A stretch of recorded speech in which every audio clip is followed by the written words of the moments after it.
Hello everyone, my name is Umang Upadhyay. Welcome to Umang bio classes. आज का हमारा जो चैप्टर है वो है ह्यूमन रिप्रोडक्शन। आज लेक्चर नंबर 2 होने वाला है। इसमें हम देखने वाले हैं मेल रिप्रोडक्टिव सिस्टम। तो यहाँ पे एक छोटा सा इंट्रो था। पहला जो हमारा इसमें टर्म आ रहा है वो आ रहा है टेस्टिस। ठीक है, तो ये क्या होता है? अ, आओ इसको समझते हैं। तो देखो, आज का हमारा जो लेक्चर था वो है lecture number 02। Male reproductive system human reproduction का हम कर रहे हैं। तो इसमें हमारा पहला टर्म है वो है टेस्टिस। ये क्या होता है कि ह्यूमंस की बॉडी में specially in males, okay, a pair of testes is present which is located outside the body in a pouch called scrotum। तो ये एक ऑर्गन होता है, रिप्रोडक्टिव ऑर्गन होता है जो कि आप बॉडी के आउटसाइड लोकेटेड होता है in a pouch which is known as scrotum. ठीक है, उस पाउच का नाम है स्क्रोटम। ये ऐसा क्यों होता है, आओ इसे देखते हैं। ये था हमारा कुछ,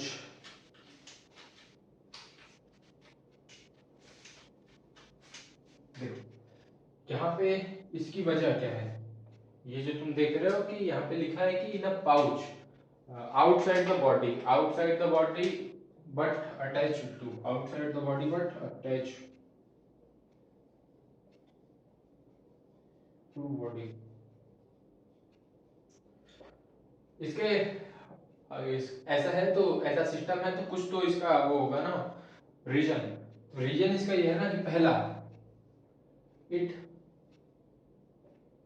decreases body, decrease temperature,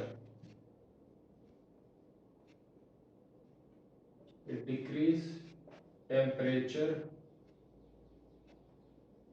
by 2 to 3 degree Celsius. ठीक है, तो इसके आउटसाइड द बॉडी होने का पहला रीजन ये है कि ये 2 to 3 degree Celsius normal body temperature low कर देता है, जिसके वजह से 2 to 2.5 कर लो। एनसीईआरटी में 2 to 2.5 है। ठीक है, एनसीईआरटी के लाइंस पे हम चल रहे हैं। देखो, अभी मैं तुम्हें समझाने के लिए टिल फर्टिलाइजेशन मैं बोर्ड्स पे समझाऊंगा, बोर्ड पे। उसके बाद मैं शुरू से रिवाइज करा दूंगा पीपीटी में अच्छे से। तो तुम अभी कॉन्सेप्ट समझते रहो, मैं हूँ समझाने के लिए। क्योंकि यहाँ पे ये जो ऐसा चैप्टर है ना, यहाँ पे समझना बहुत जरूरी है। पीपीटी पे मैं समझाऊंगा, वन शॉट ले लूंगा एक ही बार। क्योंकि उसके बाद फर्टिलाइजेशन के बाद अपना फॉर्चुलेशन बच जाएगा, तो उसमें ज़्यादा कुछ दिमाग लगाना नहीं है। तो वन शॉट लगा दूंगा एक एक लेक्चर का, 1.5 घंटे 2 घंटे 3 घंटे जितने का हो। अभी तुम कॉन्सेप्ट जो इस चैप्टर में समझना हो यहाँ पे समझो। ये जो स्क्रोटम है ना, स्क्रोटम तुम्हें दिख रहा है यहाँ पे। तो इसका काम ये होता है ना कि ये बॉडी टेम्परेचर से स्क्रोटम पाउच का टेम्परेचर लो करे। वो क्यों होता है? वो इसलिए होता है ताकि necessary for spermatogenesis.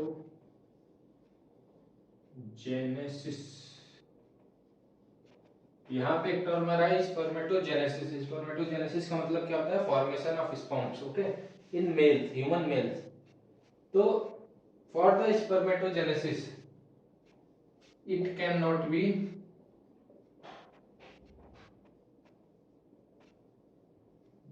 Done on normal body temperature. ठीक है, ये नॉर्मल बॉडी टेम्परेचर पर नहीं हो सकता है, क्योंकि नॉर्मल बॉडी टेम्परेचर थोड़ा हाई होता है, जिसकी वजह से वो टेम्परेचर स्पर्मेटोजेनेसिस के लिए सुटेबल नहीं होता है। ठीक है, तो इस वजह से जो हमारा ह्यूमन मेल का ह्यूमन मेल का जो टेस्टिस होता है वो आउटसाइड द बॉडी लोकेटेड होता है। ठीक है, रीजन पता चल गया, नेसेसरी फॉर स्पर्मेटोजेनेसिस। इसको याद करने का ऐसे तुम याद कर लेना, 2 3 4 5 विड्थ लेंथ।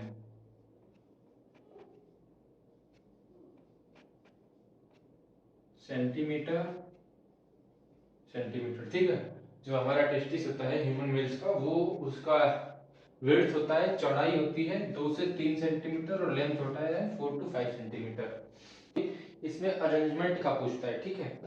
इसमें पूछता है कि इनसाइड से आउटसाइड, इनसाइड से आउटसाइड तुम अरेंज करो, ठीक है। तो वो अभी हम उस पर ज्यादा ध्यान देते हैं। देखो सबसे अंदर पहले मैं कुछ टर्म्स बता देता हूँ। एक टेस्टिस के अंदर जो होता है ना 250 टेस्टिकुलर सेमिनिफेरस ट्यूब्यूल्स होते हैं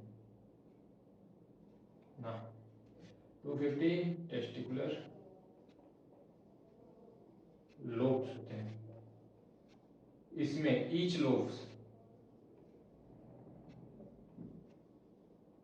have 1 to 3 seminiferous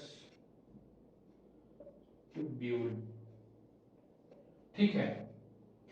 तो हर एक टेस्टिस में 250 अपने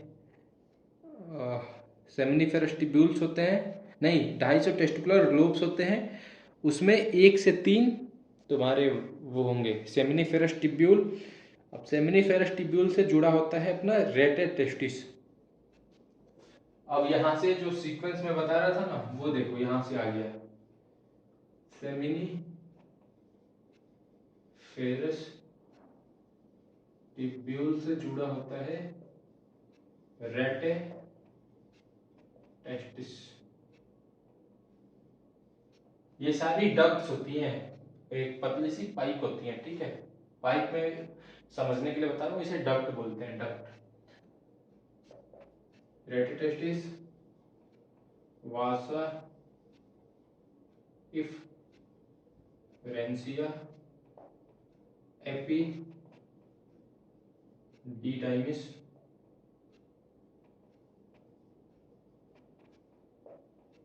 वास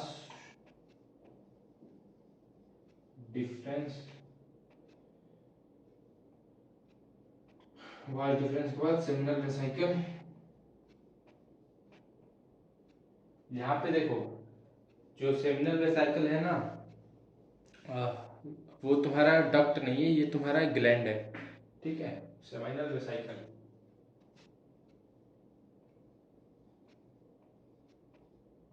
यहाँ से तुम्हारा प्रोस्टेट ग्लैंड भी आता है। सेमिनल वेसिकल ऐसे जो ट्यूब आती है ना, उसके दोनों तरफ प्रेजेंट होता है, ठीक है।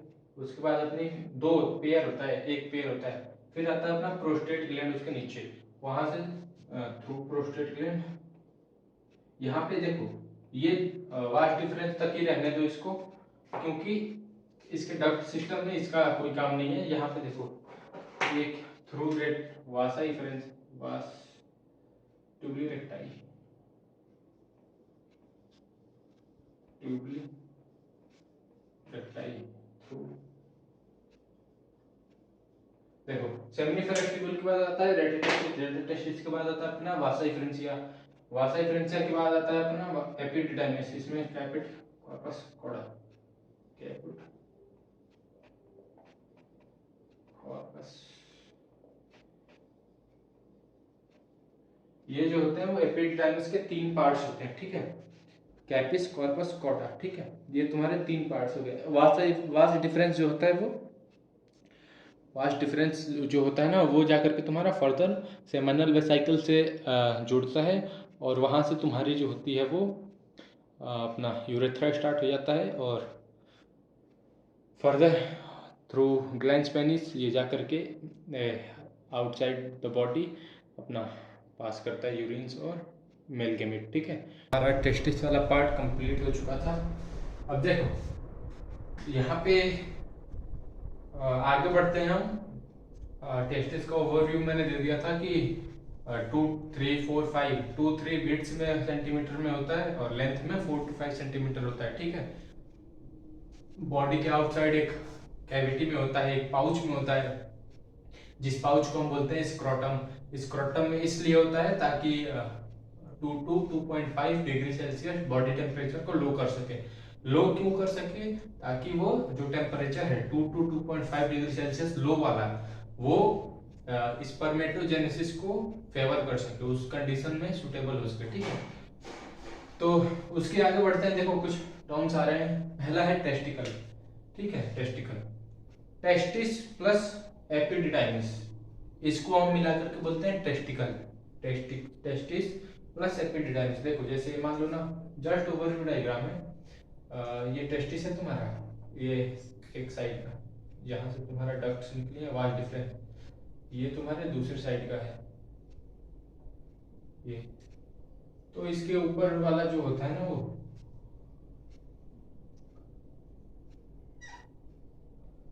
तो इसके ऊपर वाला जो पार्ट होता है ना, इसके ऊपर वाला पार्ट, यहाँ पे तुम्हारा कहीं एपिडिडाइमिस होगा। ठीक है, यहाँ पे जो रेड मार्क मैंने किया है ना, वहां पे कहीं तुम्हारा एपिडिडाइमिस होगा। तो इन दोनों को मिलाकर के हम बोलेंगे टेस्टिकल। यहाँ पे तुम एक टर्म देख रहे हो, देखो जैसे मैंने यहाँ पे देखो, यहाँ पे मैंने स्पेलिंग लिखी है TES, ठीक, टेस्टिस।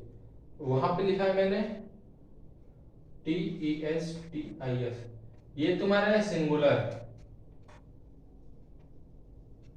ये तुम्हारा प्लूरल।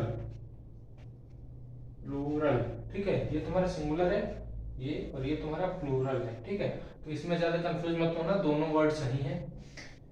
आगे आते हैं, देखते हैं। देखो डेवलपमेंट ऑफ टेस्टिस, जो इसका डेवलपमेंट होता है, जो इसका प्रोडक्शन होता है, वो 7 to 8 वीक्स लेता है ऑफ प्रेगनेंसी। ठीक, और ये 7 to 8 मंथ जब टाइम चल रहा होता है of 9 months.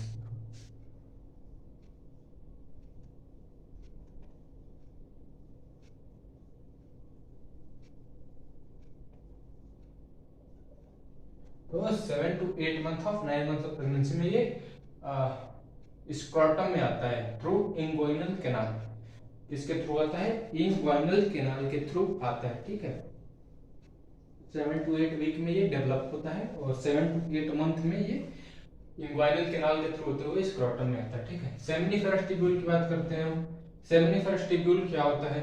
Seminiferous tubule functional unit of testis होता है। ठीक है, फंक्शनल यूनिट ऑफ टेस्टिस, इसका काम क्या होता है? स्पर्म कह लो या मेल गैमेट कह लो, मेल गैमेट का production plus secretion of testosterone. Testosterone क्या होता है कि मेल हार्मोन होता है। ठीक है, अब यहाँ ये वाला मैंने बता दिया था तुम्हें। मेल एसेसरी डक्ट्स क्या होती हैं? मेल एसेसरी डक्ट्स वो डक्ट्स होती है ना, जो कि ट्रांसफर ऑफ स्पर्म, देखो यहाँ पे लिखा है फॉर ट्रांसपोर्टेशन ऑफ स्पर्म्स। ठीक है, इसके ट्रांसपोर्ट के लिए ये यूज होती हैं। ये कौन कौन सी होती है? सेमिनिफेरस ट्यूब्यूल्स मैंने बताया था, टेस्टिकुलर लोब्यूल्स होते हैं 250, उसके अंदर एक, हर टेस्टिकुलर लोब्यूल के अंदर 1 से 3 सेमिनिफेरस ट्यूब्यूल। अब वहां से सेमिनिफेरस ट्यूब्यूल, ये सेमिनिफेरस ट्यूब्यूल। इसके बाद तुम्हारा आएगा रेटेटेस्टिस। रेटेटेस्टिस के बाद आएगा वास डिफरेंशिया, वासा डिफरेंशिया। उसके बाद आता है अपना एपिडिडाइमिस, वो ऊपर देख रहे हो एपिडिडाइमिस। एपिडिडाइमिस एपिडिडाइमिस जाकर के वॉश डिफरेंस से जोड़ करके बाहर निकल जाता है, जाकर के सेमाइनल वेसिकल से अटैच करके वो इजैकुलेटरी डक्ट भी बनाता है। आगे वो आगे आने वाले लेक्चर्स में देखेंगे। तो पहले तुम ये सीक्वेंस याद कर लो, रेटिटेस्टिस, वासा डिफरेंशिया, एपिडिडाइमिस, वास डिफरेंस। देखो डी है ना वास डिफरेंस, इसमें तुम कंफ्यूज करोगे वासा डिफरेंशिया वासा डिफरेंस में। तो डी है ना, तो दूर में, एपिडिडाइमिस से दूर है। एपिडिडाइमिस से दूर मतलब एपिडिडाइमिस के बाद आता है। ठीक है, तो आज के लिए इतना ही था। तो एनर्जी कम थी क्योंकि गले में मोच आ गई है, तो इस वजह से थोड़ी आज एनर्जी कम थी, बट कोई बात नहीं, तुम पढ़ाई करते रहो। इसमें तुम्हें अगर कोई भी डाउट हो ना, कोई भी डाउट, कमेंट बॉक्स में अपना डाउट पिन करो, कमेंट करो, मैं उस पर तुम्हें एक मस्त फिर से एक डिटेल में समझा करके वीडियो जरूर बना दूंगा। तो इस वाले टॉपिक में तो मुझे नहीं लगता कि कोई डिफिकल्टी होगी, बस याद करने वाला है कि सेमिनिफेरस ट्यूब्यूल का फंक्शन क्या होता है, किस टाइम पीरियड पे ये टेस्टिकल्स जाकर के स्क्रोटम में प्लेस होते हैं, कितना टाइम लेता है डेवलपमेंट में, मेल एसेसरी डक्ट्स क्या होती हैं, ये अगर तुम्हें विजुअलाइज करके देखना है, मतलब इसकी डायग्राम से देखना है, तो मैं इसका एक लेक्चर बनाने वाला हूँ पूरे डिटेल में। तो उसका वन शॉट रहेगा, ह्यूमन रिप्रोडक्शन का बेसिकली वन शॉट रहेगा। जितना समझने वाला कॉन्सेप्ट है वो मैं बोर्ड पे समझाते रहूँ, क्योंकि यहाँ पे एक्सप्लेनेशन अच्छे से हो जाता है। एनसीईआरटी की लाइंस जो होंगी वो मैं पीपीटी में समझा दूंगा। कुछ मुझे लगेगा कि एनसीईआरटी में मिस है, क्योंकि एनसीईआरटी एक लाइन उसकी एक सिलेबस के समान है, तो मुझे लगेगा कि एनसीईआरटी में कुछ मिस है, तो मैं ऑब्वियस बात है उसे ऐड करूंगा। मिलते हैं नेक्स्ट क्लास में, तब तक के लिए टेक केयर, सी यू।